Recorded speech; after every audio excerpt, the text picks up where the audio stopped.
And it was so hot in my car that I was just like, I can't believe she has 4 cats and a teenager in this heat every day. How do they do this? This is awful. And my heart went out to her. But I'm going to tell you something. I think she knew exactly what she was doing. Cut to me being in Florida. And Los Angeles people, if you remember the floods, do you remember how it rained like insane? It rained so much. I was getting the reports on the news in Florida. And so I remember texting a bunch of my guy friends. I was just like, how are the floods? Are they crazy? And they're like, yeah, it's pretty crazy. And I almost text her, don't take my car out, okay? But then I was like, she knows. She wouldn't be dumb enough to take my car in the floods. She wouldn't do that. Helping an unhoused person really bit me in the ass. It's my fault. I created my own reality. I didn't have to do it. I did it. I made a choice. This is a big mistake.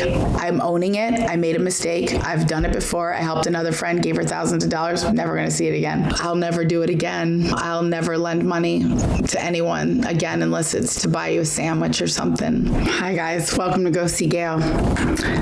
It's good to make another video, and this one's going to be a little serious. I'm telling a personal story. I'm not doing this to be mean. I'm doing this because I believe that we are creators of our own reality. And the more you think about something terrible that happened to you or something that you endured, the more you think about it, talk about it, tell the same story over and over and over, the more you bring more of that energy into your life. The problem is I can't just let it go. I can't. What I went through over these past 7 months, it was traumatic and mind-blowing, mind-baffling, crazy. It was just crazy. I felt like a frog that was boiling slowly in a pot and I didn't realize it. And I'm also going to say that I'm not perfect either. I can be a jerk. I can be mean. I can be a snot. I can talk trash. I can talk S-H-I-T. I'm sure I haven't been perfect in this situation. But I just really need to tell this story so that I can let it go. When I tell people I just went through something really awful, like, well, what happened? And you think I want to tell the story over and over again? No, I'll just be like, oh, here's a link to my YouTube channel. And it does have to do with homelessness in LA, and that's a big factor. And also, homelessness can happen to anyone. A lot of people I know live in their cars, live with friends, bopping on couches. That's a normal thing out here in Los Angeles. It is not an easy place to survive in, especially now. All this money is supposed to go to homeless people, and not a dime has gone to them. So there's a big racket in that regard. California spent $24 billion over the past 5 years to tackle homelessness. That's a lot of money. Over those 5 years, the homelessness increased by 32%, with now half of the nation's unsheltered homeless living in our state. Holy sh! I'm an empath. I feel people's pain. I feel for people, and I look out for people, and I take care of people. And this is the last time I'll ever do it in this way. 23 years ago, I moved to California. I'm not going to tell my life story. I moved to California. A year in, I got a job at the Liquid Zoo in Van Nuys, bartending. I became very good friends with the girl that was bartending there. And I remember everybody saying, oh, she's so pretty. You guys are going to get along so well. And then when we met, we really hit it off. And we became best friends. We lived together for a while. And we were the best of friends. We were great roommates. We're both Virgos. It was cool. She got pregnant with somebody that, wasn't probably the best dad. And then she just sort of like drifted out of my life. And that can happen, happens a lot. But over the years, she would kind of call me out of the blue kind of thing. And then we would talk a bit, and then she would hit me up for money. Or I need to put this, car in someone's name. Can I put it in your name? My credit's bad. Or can I put furniture in your name? My credit's bad. Can I put this apartment in your name? My credit's bad. I mean, I did all of this and I got on okay. I know what you're going going to say about the putting furniture and cars and apartments in your name, Gail. Like, how dumb are you? That's like a Judge Judy situation, right? Judge Judy would be like, that's your fault. You're not supposed to put things in your name. Your fault. Got to come to court with clean hands. I got burned on the last payment of furniture, but everything else was okay. She made payments on things, you know. I mean, she did borrow $250 from me and never paid it back, but I was expecting that. That was kind of a gift, but not really. Like, who has $250 just throw away? I didn't. 100% your fault. She didn't make one of the payments for the furniture, and her baby daddy was supposed to make the payment. He never did. That was one of those things that we like ended the friendship on a long time ago because I was younger and I'm not made of money. And I think that she doesn't understand when you miss a payment, even if you're late, you know, your credit score goes down. And I pride myself in having a good credit score. If someone's putting something in their name, you have to realize that if you don't make the payment, then it dings their credit. And that's one of those things that she just doesn't like, oh, you're doing better than I am, so you should just take the ding. And that's not cool. So little things like that. But it just kind of seemed like anytime she was reaching out, like, I kind of miss you. And bleh. I always kind of knew deep down that she was going to pretty soon ask me for money. So I just sort of dodged her because I don't like to be used. I just sort of like avoided her. But I did miss her friendship. I always hoped that she would make life work out for herself. Basically, she's been living in her car for a couple years, and that sucks. And about 7 months ago, she was coming back up this way to do some bartending interviews or some job interviews. And so she was going to interview here, and so she was going to stay with her sister who lives a couple blocks over. I'm friends with her sister too.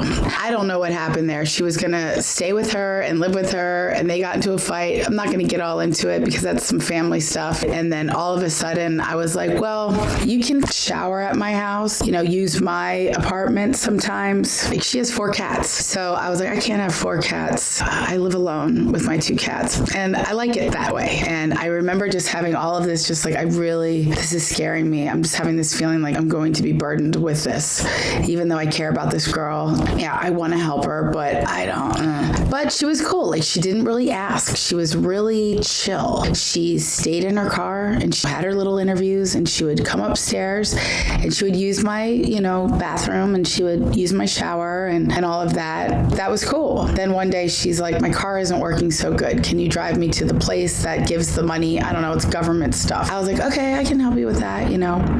And so I drove her, but she was in there all day. It was hot, and I was in my car waiting, and driving around kind of running errands, and it was so hot in my car that I was just like, I can't believe she has 4 cats and a teenager in this heat every day. How do they do this? This is awful. And my heart went out to her. But I'm going to tell you something. I think she knew exactly what she was doing, because she knew that if I was out there in the heat like that, that I would feel bad and be like, you know what, just stay here. And that's exactly what I did. I was like, how about you stay here for a little while? And I was going through some stuff with work. Like, I've been having a really tough time getting work out here as well. It's, you know, the economy in California isn't so great, especially when you're white. That's just a thing. You know, they don't really like hiring white people that are over 40 and not gay. Not complaining. It's just what it is. And so I was having my own rough time. So I was like, you know, I'll just have you stay with me for a little while. This is mistake number 1.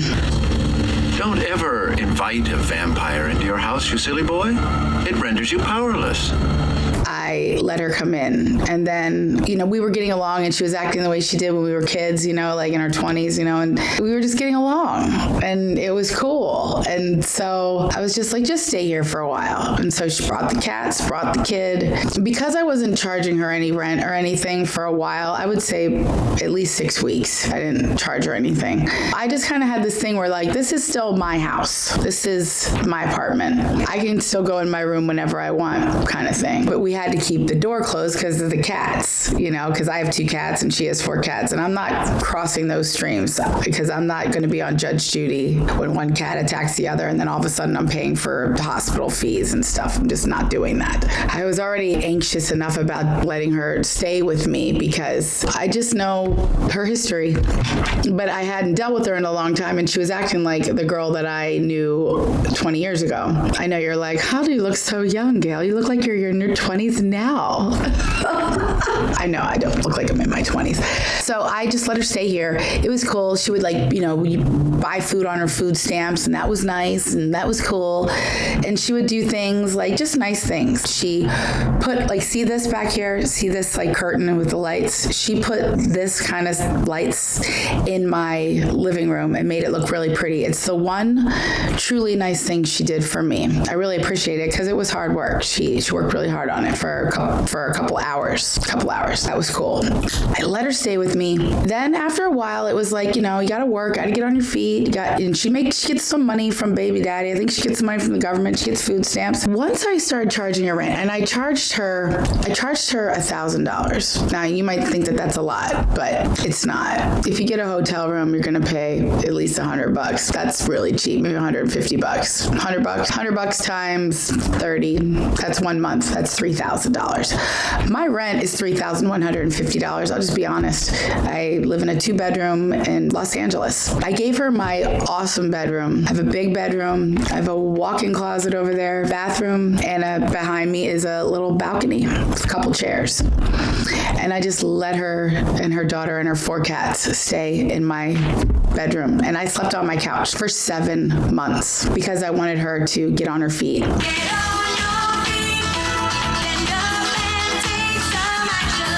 And when this all started, she would go to the hospital a lot. She'd be sick. She'd have migraines. She'd be in bed. She worked some. She did get some jobs here and there. We both bartend. So she did get some jobs, and that was cool. I think she might have worked a total of 2 weeks in the 7 months that I had her live with me. Somehow we made it work where she would pay me $1,000. I think she paid me $1,000 3 months in a row. But I paid $2,150 to sleep on my own couch. I know. What did you do that for? Because I'm a kind person and because my cat's playing with the lights. Darla? I did it to help her get on her feet, and I kind of just thought maybe because we were getting along and it was working out. But I just feel it was all manipulation. Once she started paying rent, she would really block the door, you can't come in here, I'm paying rent. And it's just but I'm sleeping on my couch and I'm paying $2,150. You're paying $1,000 in my beautiful bedroom, which she didn't treat very nicely. It was a mess. After a couple months, it was just dirty and bottles and trash everywhere, just trash everywhere. Sometimes I'm well, she gets the migraines, she gets sick, but she didn't have migraines all the time. And I just think between 2 people, when someone gives you your home, I'm going to show you a clip of Arnold right now because I loved what he said on The View about when people are undocumented, they have to treat our country nicely. You're a guest. This is the greatest country in the world, and this is the land of opportunity. I just think the world of the great kind of history that we have with immigrants in America. But the key thing also is at the same time that we got to do things legal. That is the important thing, So you got to do things legal. And those people that are doing illegal things in America and that are foreigners, they are not smart. Because when you come to America, you're a guest. And you have to behave like a guest. When I go to someone's house and I'm a guest, then I will do everything I can. Keep things clean and to make my bed and to do everything that is the right thing to do rather than committing a crime or being abusive or something like that. Right? And even though she did pay some rent, you're still a guest. You're living in my bedroom. Well, that's a decision you made, gal. I know it's a decision I made. It was a dumb decision. I'm taking full responsibility. So she started to blockade the door kind of thing. And it was kind of letting me know, you're not welcome in your bedroom. You're not welcome in your own bedroom. I'm not a pushover either. I just really wanted to help a friend. Honestly, I wanted to help a friend. I know what she's capable of. I know how smart she is. She's beautiful. Darla. She's smart. She's beautiful. She just messed her life up, and I wanted to help her. Bottom line. Cut to Christmas. Christmas time comes. I go to Florida, right? I go to Florida at Christmas, and it's great because you know what I appreciated about her being here? She's here. She can watch my cats. She can take care of the house. She's house sitting. That's cool. And I remember thinking I should take my car key with me. I shouldn't leave it behind. She won't do anything. I kept saying that. But there was a little voice, the little angels. They're take your key, take your key, take your key. I heard that a lot. I think it was my brother. My brother's on the other side.